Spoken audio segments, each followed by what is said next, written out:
but I'm also trying to think 2, 3, 4, 5 years into the future, because I know LinkedIn's just not going to be there forever. And if that's the only thing that I'm doing, I'm going to wake up one day really sad and alone. Corey, what's up, man?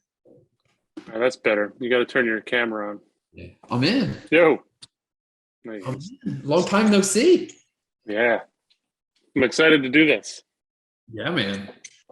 How you doing? I was gonna call you the last couple of days, but I'll be like, no, Corey wouldn't want that.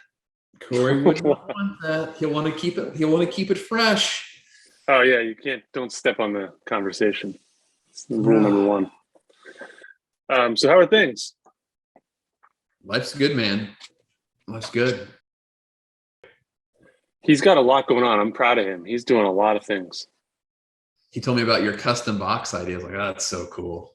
He thinks through a lot, and I think if more advisors did that, they would be in a much different place. Oh yeah, he's good, smart guy. So yeah, let's. I've got a bunch of stuff I want to get to with you, and just have a chat. And there's nothing, as always, nothing off limits. So whatever you want to chat about, but I do selfishly have some stuff I want to pick your brain about, and good, primarily because I think it adds value to other advisors. I think a lot of folks look to you, whether you know that or not, as kind of I don't know if trailblazer is the right word, but I think they think you're consistent, you show up and you put in the work. And I think people like hearing where your frame of mind is. I'm the Cal Ripken of LinkedIn. I like to think of it. Not a lot of skill, baby. I'm going to hit 240. I'm going to show up 2,152 times. Keep coming back for more, baby. If there's a game, I'm going to play. That's awesome. Hey, so what's on the radar? What are you looking at? To-do list, Q4, Q1, anything marketing related that's on your mind that you're thinking about over the next 60 to 90, 120 days? The book is front and center, which is absolutely turned into a compliance debacle on, so I use the phrase best companies in America and the world on tons of content. It's always been approved. Halfway through the video submission, LPL changed their policy and no longer likes that phrase. It's in like 14 videos. It's a headache. And they're short videos. And if you take that out, they don't make sense. So it's like 26 are done, 14 have to be reshot. I'm gonna reshoot them on December 2nd. So like that's big. Is this stuff you mind sharing with the public audience? Do you care if we dig into this, or is this stuff you want to hold close to the vest? No, that's fine. So what you're doing is you're coming out with you're outlining or putting in the work to put out a book, and with that book, you have some videos that accompany some of the topics you talk about. So that's a little bit of the backstory here. Yep. What's your plan? Do you have to have those reshot? Yep. I'm going to reshoot them. It's the only option, right? There is no option. That's annoying. So, I mean, it is what it is. I mean, it's just the growing pains, learning pains of the process. That's fine. We redid our website, or we paid someone to redo the website. And we did their SEO content accelerator kind of package. We'll call it an experience. And just learning a lot about that, like how Google indexes information, right? And how you got to have links, and trying to create a few pieces of relatable but longer term content, and just trying to create the web on the website to get people lost in it, right? To, if you're talking about, like, we did one on the sandwich generation. It's kind of a longer form article, but it goes pretty in depth about, some things are getting searched that we found through. You did one, what, like a blog post? Yeah. So it's pretty long. I mean, it's a long blog post, but there's opportunities to link to other content that we've done. So what you're saying is Past. you've broken down the Know My Plan site, you're having it rebuilt, and when you're doing that, you're putting in some deeper content into the site that matches or has phrases and keywords and topics that Google can jump in and grab. At the same time, you're putting in the long form content that allows people to um, find relatable topics within your ecosystem and continue to spin around in there. Exactly. So it's trying to get everything all like linked together, right? So it's like one continuous loop. Like you don't have to go back to the blog button and then search in college planning. Like, oh, that was, that was a great point that Nick made about Roth IRAs. Let me go back to the blog, search for Roth IRAs, right? It'll just have the hyperlink in there. Like it's a continuous, it's trying to just link everything up. And it's a huge undertaking. And then one of the things that Andy has done that we've kind of challenged him to do because he can write is he's taken, and he's knowledgeable, he's taken a lot of the doodles that I have done with like 3 bullet points. Mm-hmm. I mean, there's no links in there, so Google doesn't know that they exist. So what he's done is he's turned that into longer form content. Instead of me saying like, when you think about investments, remember the acronym TAG, which stands for tax efficient, access, and growth. Like I would have 3 bullet points, just tax efficient, access, growth. Well, he would leave those 3 bullet points, but then he would be like, what does tax efficient mean? What kind of access are we talking about? And then he'll have, a nice paragraph, 3rd grade level of learning version of that stuff, maybe 5th grade. So this project in and of itself is, a monster undertaking. I mean, just using your words, but that on top of a book, yeah, you've got your next quarter and a half, 2 quarters mapped out here. I mean, we have 184 blogs on the website currently that he's having to go back, relink, rebuild. At the same time, I have content that's just been on LinkedIn starting September 1. None of it's gone on to the website at all. Let's dig into this a little. You're doing this, your behavior here is backwards. And I say that meaning you did it right. You came out and put out a ton of consumable content for the last couple of years that has helped build the business and build the foundation of the business. Now what you're doing is what people typically do first, is they build this SEO, SEM structure model, which doesn't have any attention to it. So, right. Super interested to get your take on that. Are you feeling like you guys have properly capitalized on the outgoing content that you're putting out, and now what you want to do is make sure you fortify what people find when they come in? I think like the LinkedIn component is, I just have this feeling that we're going to wake up one day and LinkedIn's just going to be gone. Right. It will. So it's, and I feel myself spending less time on LinkedIn every single day. I think the content gets worse. I think the people that are there that we're ultimately getting as clients are people that are there to job hunt. I mean, that's why they're there on LinkedIn to begin with. No, like you've said, nobody goes to LinkedIn to like hang out and have a great time. But if they find something consumable while they're scrolling, they might stop, for a second. So, I mean, you've done a great job of like LinkedIn is like short, consumable nuggets that hopefully piques their curiosity enough to go to your website, where they raise their hand, where they send you DM and say, hey, tell me more. I think I'm looking for somebody like you. So have we fully capitalized on that? Like absolutely not. I'm not a 300 hitter. I'm a 240 hitter. There's people that do better content, people that are more engaging. So have we maximized that? No, it's been efficient though. But I would challenge you. I think, let's just play this one out. If we were still in this period of this time last year, would your head be where it's at? Would you be thinking, LinkedIn's there's a fade happening here. There's there's some air being let out of the balloon. Would you and Know My Plan be making this transition, or would you guys still be pedal to the metal? So we're still going to continue to do LinkedIn. Like, we're going to ride that thing until it dies. Like, you're not going to get me off of LinkedIn, but I'm also trying to think 2, 3, 4, 5 years into the future, because I know LinkedIn's just not going to be there forever. And if that's the only thing that I'm doing, I'm going to wake up one day really sad and alone. I'm going to be the last man on the Titanic.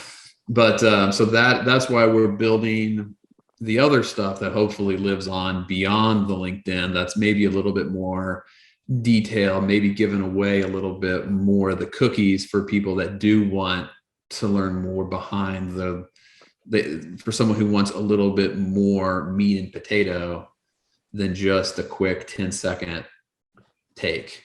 You know what I mean? Yeah, well, you're building out the searchable content, which is exactly that searchable content. Now, this isn't, correct me if I'm wrong, you're not in your frame of mind. Whether or not how people find you is beside the point. You don't sit back and think, my goal is to capture random people who type into Google, find a financial planner.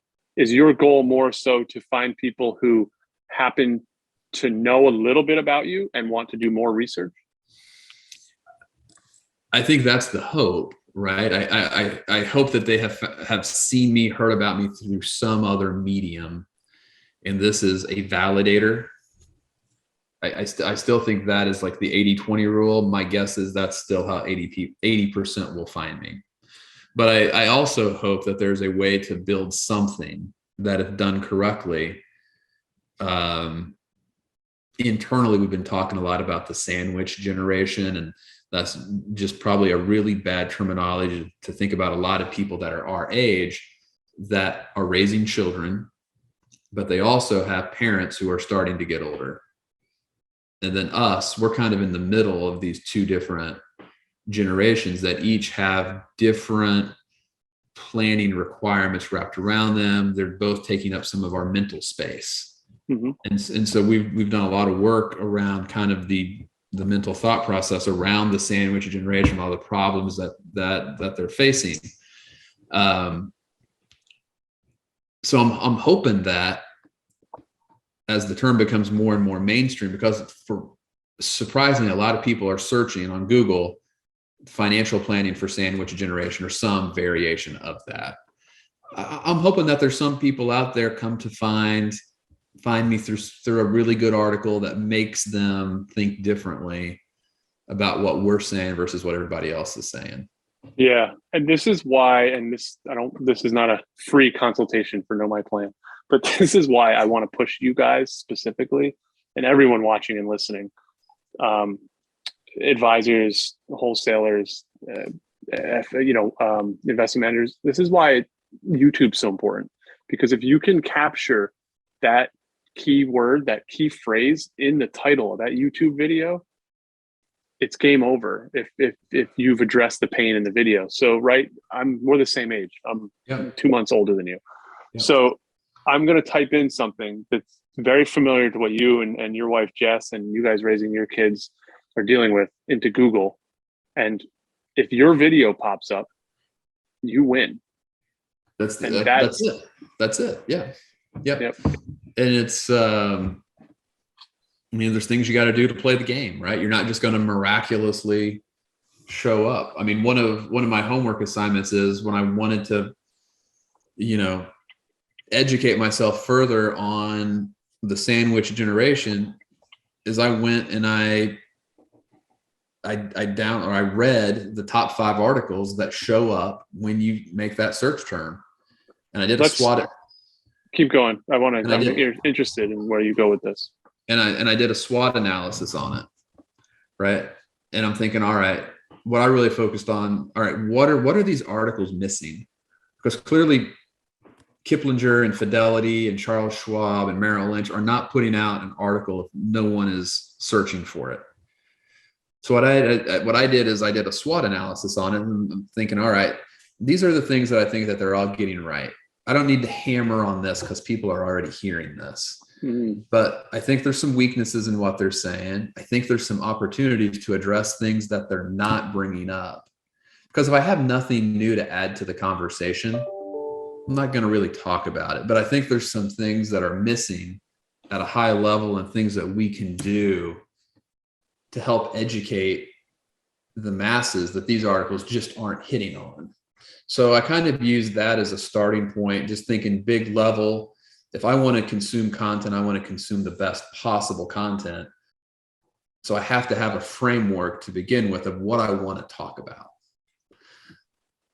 So that's kind of how I built what will become, for lack of a better term, this pillar content around sandwich generation, which includes some one long form video, which will go on YouTube, and then have that broken into a bunch of smaller consumable chunks of 20, 30-second sound bites. I love it. Look, I want you to keep pushing with what you're doing and keep, I mean, you've got a full plate, so don't let off the gas, keep this going. I want you to keep a notepad on your desk, and I want you to use me and your neighbors and the other folks that are your age, not you. I want you to keep them in mind. Yeah. And write down the stuff they would search.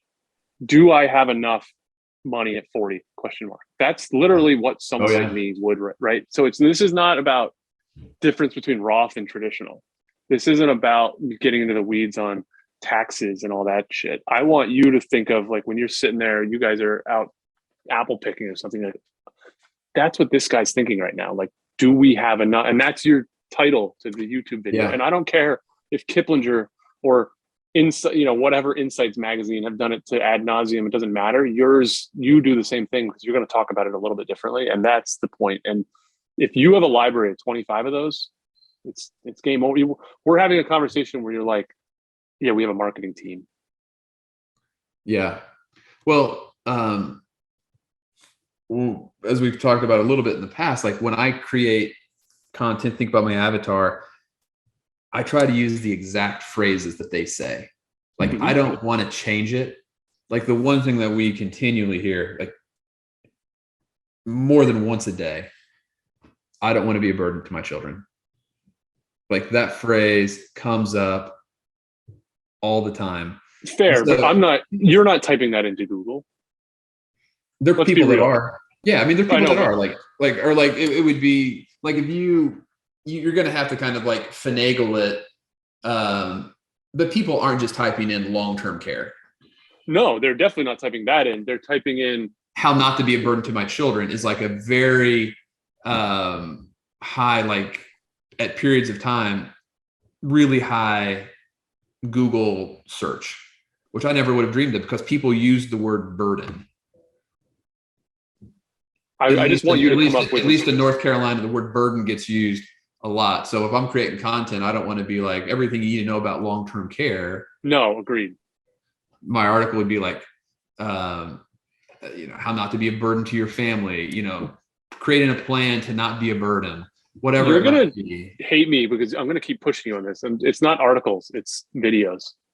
It just is. Like, you're marketing to a generation that is at the end of the cycle of when reading was enjoyable. I think the only reason that you write is for Google to read it. The only person who's reading this stuff is Google. Right? Let me just. It's like you have the video, but then below your video you have all your text. Yep. Right. You transcript of the video basically that Google can read.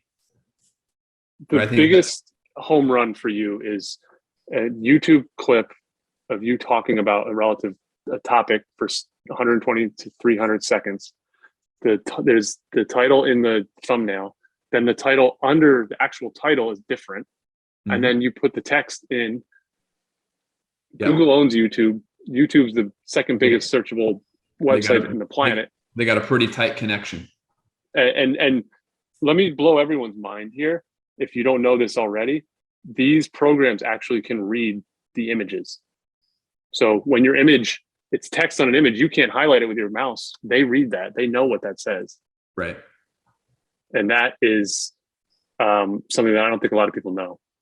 So if you get a chance at 2 titles when you make a YouTube video, you get your thumbnail title, and then you get all that description underneath it. No one reads but Google. Yeah. Well, that's who you want to read it, because Google wants to make their users happy, right? If I want to learn about the best way to baste a turkey, like, I'm a happy consumer if Google puts the best possible video in front of me, right? So Google has a vested interest to match the intent of their consumer with the actual right video. Google Correct. wants to get that right. Correct. You always get this free marketing shit, which is hilarious, because I'm going to give you another good one. Send out an email to everyone ahead of Thanksgiving or something, and tell them to pay attention and figure out a way to phrase it so that it makes sense. But you can get so much valuable information out of your current clients based on, guys, I'd love to know some of the things that come up, that your family and your loved ones are concerned about relating to finances as you guys all get together for Thanksgiving. Like, your greatest research is knowing what every 35 to 50-year-old is thinking about right now. Right. And people are going to be talking about that. Right. It's also a huge miss if, a lot of financial advisors just aren't willing to talk about, crypto or NFTs, stuff like. You got a lot of people out there that just like refuse to acknowledge that it exists. And they will destroy their legacy business. Yeah. I promise you that 90% of 35-year-olds are aware of crypto and NFT, and if they haven't done it, it's on their mind. If they haven't done it, they're thinking about, how do I do it? Should I do it? Like, that is a question. Or they've got a relative that's done it. Right. So I mean, let's stick on that, because that's another topic I have here written down, and I know you believe. I want your thoughts on this, but like, why, Nick, do advisors take the high almighty stance of like, because it's not our traditional currency, I'm just going to completely shit on it, which causes everyone else who's experienced it or has a loved one who's experienced crypto or NFTs or anything in the metaverse to be like, look at that person like, dude, you're just totally judging me. Like, I might have $100 in it. So like, why are you totally acting that way? Yeah. I think the financial planning business works in 2 different silos. You have the advice business and you have the asset management business. And if your value is wrapped around the asset management business, you can't stick NFTs and crypto inside of an advisory account and charge a fee. Right. So if I say, yeah, you know what, it really makes sense for you to have a 5% allocation to XYZ cryptocurrency or a basket of cryptocurrencies. All right, where do I get the money? Well, maybe I have to sell it from my asset management book, raise cash. I send my client cash. Now my assets under management, which I'm billing on, go down. So if I tell them, yeah, that makes sense to have a 5% allocation to cryptocurrencies or NFTs, I'm essentially giving myself a pay cut. And I think that's what's the alternative though to that? Is losing them as a client or having them feel like they're being negatively judged? I think worse than being negatively judged is not being able to provide some level of guidance or transparency around that process. But I mean, the ultimate, the end game is that you certainly lose those clients.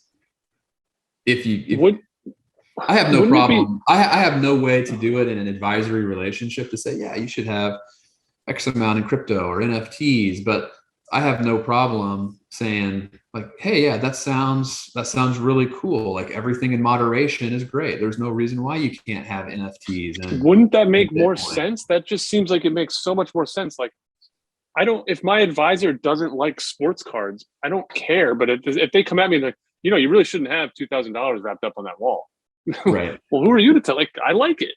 Right. Have you ever heard of the S&P 500 index fund, Corey? I don't care. I like Ben Simmons, and that's no, I don't like him. I'm sitting on a couple grand of worthless rookie cards from him. Not happy about that. No, like I think you have to embrace it. Everything is great in moderation, and sometimes these things go really well, and people make a lot of money. Do you think And advisors see it as like threatening at all? Because I'm asking because I've oh, really absolutely. I've seen him take this. Anything that takes away from assets under management is a threat, right? But if done correctly, it could actually increase assets under management. Is a vacation home a threat? Sure. Do advisors act that way? Like, let's be real. I'm Sure. learning this. I'm just seeing advisors take this stance of like, crypto's stupid. It's going to be worthless. And it just seems like over the top. Like, just chill. Like you don't have to buy it. Yeah, I mean, the one thing, if I have a non-qualified investment account, I can collateralize that investment account and go out and use a securities-based line of credit to purchase a vacation home, and I still have my assets under management. Okay. Right. So the vacation home isn't necessarily as big of a threat to an advisor as trying to find, hey, we think stocks aren't going to do as well over the next decade. We think bonds aren't going to do as well over the next decade. Hey, but it looks like this crypto thing or NFT thing or baseball cards, maybe that, or art or whatever it is, maybe that will do really, really well. Like I said, everything good in moderation. It's definitely a threat to the traditional financial planning model because most people, me included, have not broken apart from an asset management fee and a financial planning fee, right? If you're charging just a financial planning fee, whether it be flat fee, hourly, whatsoever, it's a little bit easier to do those things. But the vast majority of advisors are still doing just a advisory fee only. It just feels, this is why I love what you guys are doing. This is why I love you. This is why I love everything. Like, this is a relationship business, man. This is not a transactional, like, if the sooner advisors get over this idea of like, they're missing out on some commission or some fee, like, build the relation. That's why the sandwich generation and the millennials and everyone under us are going to be looking for a different style of advisor that is not adapting to the world. Like, I'll tell you, I would be so pumped. Like, this is one of my big like bucket list items is like, I would love to have like the 86 Fleer Jordan, Mm-hmm. like a nice one. Doesn't have to be a 10, but like a 9. 10. We like could buy 9, your house again with a 10. an 8, whatever. But like, if I had one of my clients that came to me and said, Nick, I'm a huge Jordan fan, and the price of this 86 Fleer, I've been looking at it, I've been trailing it, got a 9 out there that I can get for 125 grand. I'd be like, all right, well, let's figure out what we're selling. Let's raise the cash, man. This is awesome. Yeah, you're in a good spot. Let's do you it. guys have, right. Yeah, you've done all the right work. You're not jeopardizing being able to retire or putting your kids through college. You're doing this out of a place of abundance. Like, if there's a way that keeps you on plan and we can get you this really awesome Jordan card, like, let's figure out how to make that happen. You just gave me goosebumps listening to that, because to me, that is the most referable conversation in the entire world. I will also say it's a lot easier. It's a lot easier to be in the place, to have that conversation, being in a place where I'm at now. Fair, but this is why guys like Thomas Koppelman, some of these young kids are going to win, because they're going to approach this thing differently. Completely different. Yeah. I completely agree. But to your point, it's about relationships, it's experiences. And if an advisor can feel like they can live a little bit vicariously through a cool experience, that's going to be something that they can share together and talk about, for 20 years. I mean, wouldn't it be an amazing thing to work together and be like, Corey, like, we're doing so good. Like, I just want to let you know that we have the wiggle room. Let's go get that Steph Curry Topps Chrome rookie card. Like, let's get a 10. Like, we got it. We're doing great. Everything's on track. Like, I know that's important to you. Like, now's the time. Let's make that happen. Like, we'd remember that forever. Yeah. We both would be, I mean, it would just, the ripple effect of that conversation goes down to my kids, and then my kids choosing to stick with whatever know my plan is in 40, 50 Yeah. years, right? Yeah. And it's kind of like sometimes you have to think outside the box. We talk to people like what are the bucket list items? Like what's super cool that you're going to be talking, what are the kids going to be talking about 30 years from now when they're sitting around at Christmas? Oh, like, yeah, remember when dad took the summer off and for 8 weeks we drove around the country in an RV, Yeah. right? That's cool. Or the kids remember like, yeah, this is when dad went out and spent probably way too much money, but he got this Steph Curry rookie card, and it was so important to him that he got one for each of us. I'm pulling it up right now because I think we talked about that over the summer. Sorry, I was trying to type under my computer here. And I have a feeling I missed a few $1,000s of growth in that card. Also you take the other stance, right? If an advisor has really tried to has worked hard with a prospective family to figure out like what are some of the cool things they'd like to do. It doesn't always have to be basketball cards, but it's great to make that phone call and say like, hey, Corey, like, I know we talked about the crypto. We invested 10,000 in crypto. I can't believe it's worth 100. I can't believe it. Yep. But I also think now, why don't we take some of those gains and let's do the RV trip. Let's get that scheduled before the end of the year. I know your wife's been on you about buying a new car. Let's get the new car out of abundance, whatever it might be. Like those are fun conversations to make. And some of the people that have made this incredible money in crypto or NFTs, like it doesn't have to stay in crypto and NFTs forever. You can use some of the abundance to do different things. And I think whenever you have the framework that you want to do what's best for clients or what you hope is best for clients, and I think everything just takes care of itself.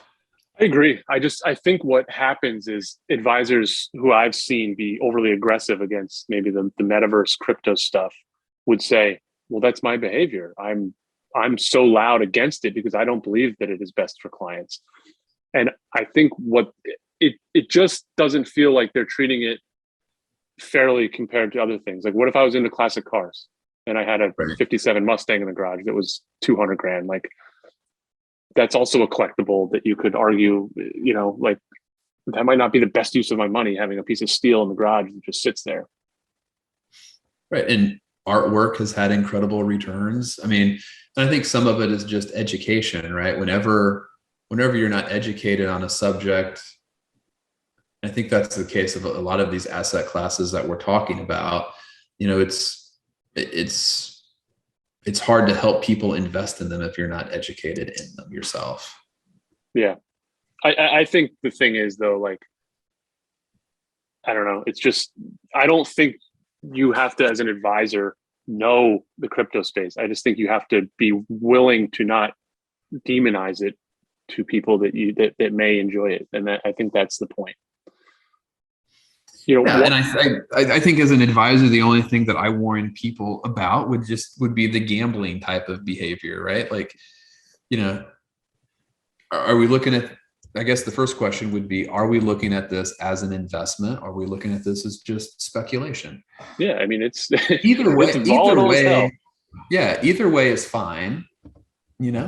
That's fine. Like if we want to take whatever 5% and speculate, and we understand that this, $10,000 could go to 100, but it could also go, to zero or, sure. $100, whatever the case might be. You just kind of want to go in eyes wide open, and, hopefully my personal thing is I think for the most part, gambling ends up going wrong if you do it long enough. I'd rather it be like, yeah, we really believe in, this blockchain technology, or we believe in this cryptocurrency for this reason, or this basket of cryptocurrencies for this reason. We view it more of an investment. That gives me more of a peace of mind as like a Sherpa or a guide in this process. Yeah, understood. And I don't disagree with you. Hey, while I've got you, I've got a couple of things I want to chat with you about. Yeah.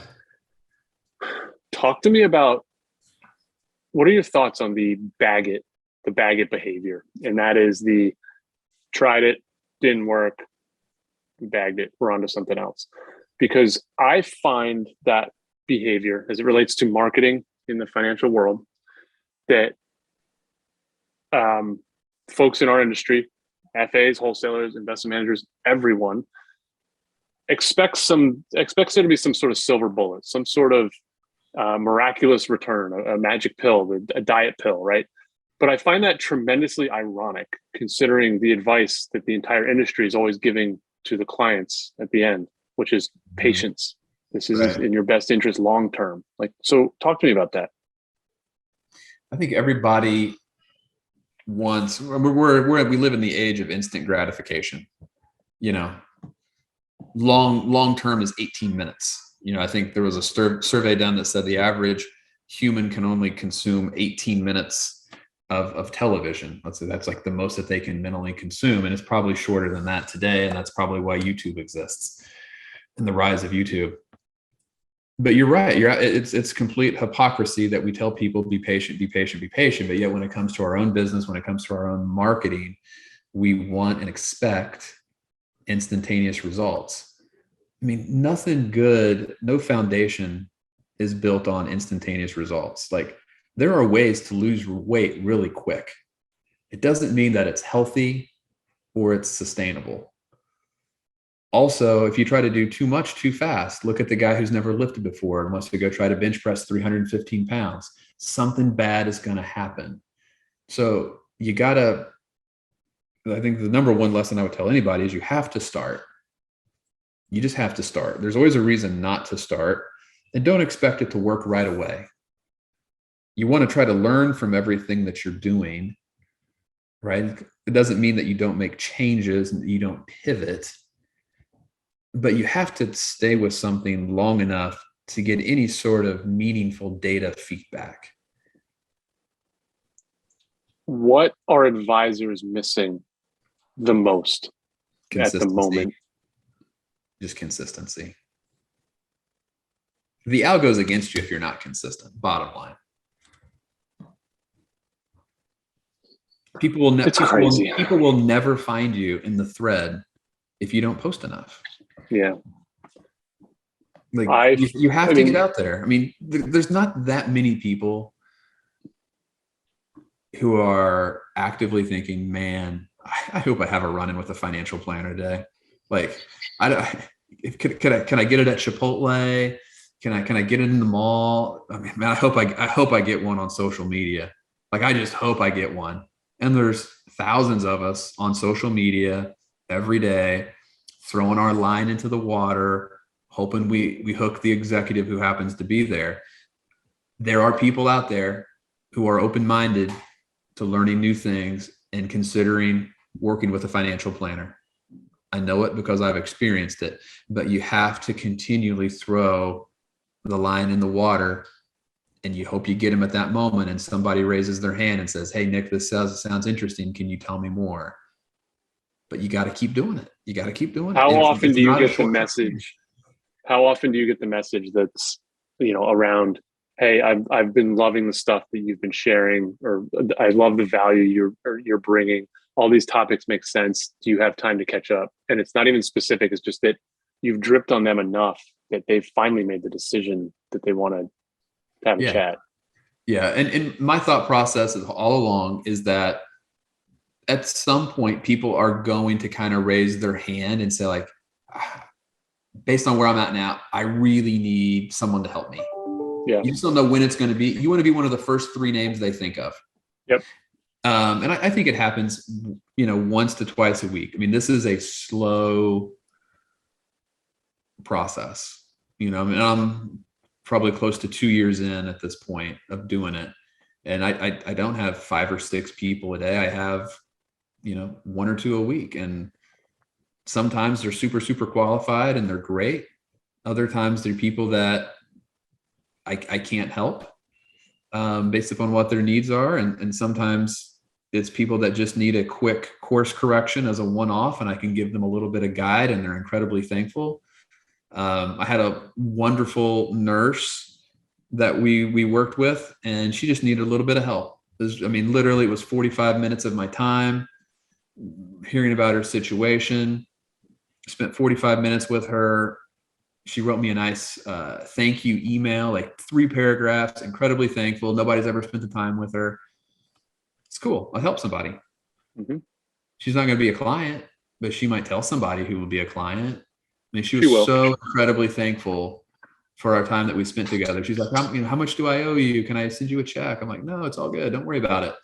Because ultimately we're trying to help people. Her situation was just so simple on where she was at. It was 45 minutes of my time. She'll probably be set, for the next 5 to 10 years, but she might inherit money. She might be in a different financial position 5 or 10 years down the road, but she's not in a position where she really needs probably ongoing guidance at this time. If she does, she knows how to get in touch with me. So I think you addressed that, and I agree with you. Consistency is where advisors are missing at the moment. I want to ask you the next question with a different hat on. Where are the mutual fund companies and the investment managers missing at the moment? There's no differentiation. They're all the same. It's literally like 1,000 flavors of vanilla bean ice cream. There is no mind blown. Like you go into Baskin Robbins and you got all the different ice creams out there and you're like, so just vanilla bean. Okay, cool. I really don't like vanilla bean, but I see you have it in 84 different tubs. Like that is the asset management industry. Very, very little differentiation. It is the immediate delete button on the email. It's the immediate block the caller because all their voicemails sound the same. It's like, I almost think there's one script that somebody made a lot of money on long ago, and that every company has to like subscribe to this script. It's not good, man. It's really not good. Do you guys find that you do more decision-making or better decision-making without their influence than with? So there are, how I generally use them, and I think there are some good wholesalers out there. Of course there are. Who really focus on education. But sometimes there are financial planning questions that come up that you can get access to their advanced planning teams or stuff like that based upon a particular situation. That can be an incredible value add. I think of Dimensional Fund Advisors that puts out like really killer content that you can rebrand, repurpose yourself. That's like really consumable the way that I would want to consume content, but like they're the exception to the rule. Like most of the stuff is pretty bad, but they have like short like PowerPoint decks that you can rip apart and just take out like the 2 or 3 images that you really like. But most of it's really bad. There's still a lot of hard sales out there, which there's no place for in 2021. But I think the people that are good that I have relationships with, they've more come along as like a guide or education, or like, hey, I just want to make sure that you were aware of, these are the capital gains distributions that are coming out. But man, it's tough. It's really tough to get in front of me as an advisor if I don't know you already. I think, well, we could do an entire extra episode on this because I think they're so far behind, but I think they could easily get in front of you. I think they just need to do it the right way. Like they need to learn where you're spending your time, and they're not doing that. I'm not opposed to it. Just the pitches are so bad. Like right, but I would be in front of you in a heartbeat because I would be following your content on LinkedIn and commenting and engaging with it, so that 3 months down the road, I wouldn't sell you on anything, but I would just have a chat.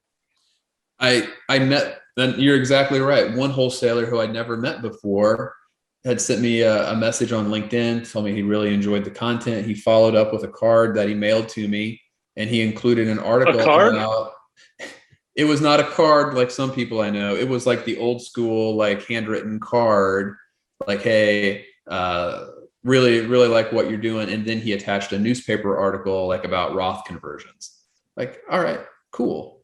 Got my attention. you got my attention. You seem like a cool dude. Like, let's meet. Like, it's not, it's just being human. Like, so much of this is just completely not the way that you would interact with anybody. Like, yesterday, I shared with my business partner because he didn't believe me. I got like a 2 minute pitch on a short term bond fund on a voicemail. Like, is this guy reading from the prospectus? I feel so bad for them because they're, you know what, They don't know better. they're good people. It's just they're just Sure they are. the way it's taught is wrong. It's not human. You know, I wouldn't go up to you in the mall and be like, Corey, great hoodie. Dude, I'm I'd telling like to you, this spend. is the I'd like to best spend. hoodie. I'm sending you a link to this after. I'd like to spend the next 2 minutes, and I know we've never met before, but I'd like to read to you about 6 pages from a prospectus on short-term bond funds, which Yeah. have to be the most boring topic on earth. I mean, there's nothing worse than reading from a prospectus about short-term bond funds. And I think the poor guy literally read from a prospectus. But zero chance I'll ever do business with that company because that is what will be forever stuck in my head. You listened to the voicemail out of comedy. Oh, absolutely. Absolutely. Or you get, hey, we've just been approved on LPL's platform. We have Oh, that's a big one. Yeah. Get a call out to everyone in your territory. yeah, great. Never heard of you. Never heard of you before, ever. Yeah. Hurry up and go. Look, this is again, we'll have to do this again because I enjoy this banter. What else you got? We got a couple minutes. What's on your mind? Anything non-work related? What's going on? You got some trees being planted. The property looks good. Trees have been planted. That's what my wife wanted for Christmas. I love that, by the way. Like the heck with more clothes. I don't need any more stuff. Yep. That's the last thing I need. I'd love to get rid of stuff. Other than my baseball cards. Disclosure. I keep asking my wife for another Dyson for Christmas, and she keeps laughing at me. I just want clean floors. Yeah. I'm sick of the dog hair. I get it. I got 3 dogs, 3 kids. Two things I want to give you, 2 gifts, if you would. If you've seen the movie Dune, I don't know if you've been Not there. yet. Incredible. Not yet. If you have any interest in dystopian sci-fi, it's can't miss. Cool. The second one is Red Notice on Netflix, which is Ryan Reynolds, The Rock, and Gal Gadot. Really, really fun. I think I know it's hard for us to take time away from this to do other stuff. But those are two good ones. Like, is he one of the most clever individuals on the planet? Ryan Reynolds or The Rock? Well, he's one of the coolest, but Ryan Reynolds. Yeah. He's just he's a smart dude. Yeah, his character in this movie is like Indiana Jones meets kind of the comedic character in Deadpool. And he probably has all these one-liners. You're just like, that's brilliant. Just zinger after zinger. I was telling people the other day, it's like, I wonder if they just shot this movie like in one take and that he didn't even have a script. Like it comes off so natural. It's like scriptless, And The Rock just must smile on set the entire time. Oh yeah, he's probably cracking up. And I think he's a very underrated actor. I think he's really good. He's brilliant too. I mean, look, wasn't he like the highest paid Hollywood star in like 2018 or something crazy? I'm sure he was right up there, but really good. I know it's hard for us to take our mind off of, some of the financial world that goes on. And I know that you consume an incredible amount of stuff on YouTube, and now you got me down the YouTube, rabbit hole. But like, if you can peel yourself away, I know you're not a movie guy, but those are two that are pretty fun. I will make a promise to you that I will watch at least one of the 2 before the end of the month. And your wife will like Red Notice. My wife's impossible with television. Like, we watched 2 episodes of the new Housewives thing last night, and I'm just nose deep in the iPad while it's in the background. I'm not mad at it, but it's me getting her into a movie would be.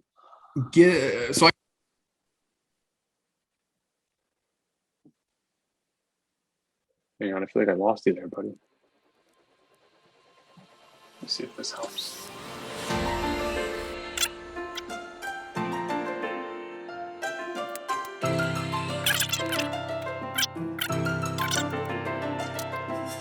we'll have to wrap this up, and I'll get back to you on this. I can't hear you at all. Sorry, dude.